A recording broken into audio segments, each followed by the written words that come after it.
આજે ત્રણ ભાઈઓ ભેગા થઈને પાર્સલ લેવા ગયા ને પાર્સલ વાળા ભાઈ જાણીતા નીકળ્યા ને યાની અનબોક્સ કરીને થોડા સીન સપાટા માર લીધા. જય શ્રી રામ મિત્રોને. તો કેમ છો મારા કલે જાવ. સૌથી પહેલા અમે ત્રણ ભાઈઓ ગાડીમાં બેહીને આવી ગયા કોડીના. હવે અહીંયા આવીને પેટ્રોલ પંપે મોટી લાઈન જોવા મળી ગઈ કેમ કે ડીઝલ હમણાં ઓછું મળે. આજુને બહુ દુઃખ થયું. થોડી ગાડી આગળ હાકીને સીધા પહોંચી ગયા પાર્સલ વાળાની ત્યાં. આ પાર્સલ વાળા ભાઈ આપણને ઓળખતા હતા કેમ કે આપણે વિડીયો જોતા હતા એટલે બે ભાઈઓ આરે રામ રામ કરી લીધા. પછી લઈ લીધું પાર્સલ ને આ ભાઈ પાકીટમાંથી રોકડા પૈસા આપી દીધા ને આ ભાઈ યાની યાદ પાર્સલ ને પટ્ટર ફાડ નાખી. પાર્સલ માંથી નીકળી જાકીટ ને યાની જ આ ભાઈ પેડી લીધી ને યાની સીન સપાટા માર લીધા.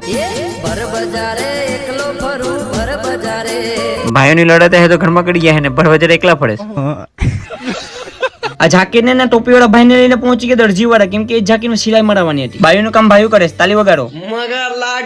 બાજુમાં ફરસાણ વાળો હતો જોઈને મોઢામાં પાણી આવતા હતા એટલે આ બે જણા લઈને સીધો પહોંચી ગયો શેરડી નો રસ થપકારવા. मतलब वो अलग ही लेवल का बंदा था.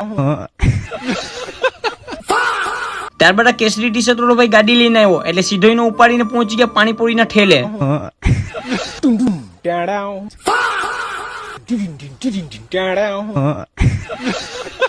ગાડી લઈને ગમે જાય તો પેટ્રોલ પુરાવું પડે છે. પેટ્રોલ પુરાવીને પાછા પહોંચી ગયા દુકાને કેમ કે પાણીપુરી થી પેટ ભરાયું હતું નહીં એટલે પબ ખાવા આવી ગયા.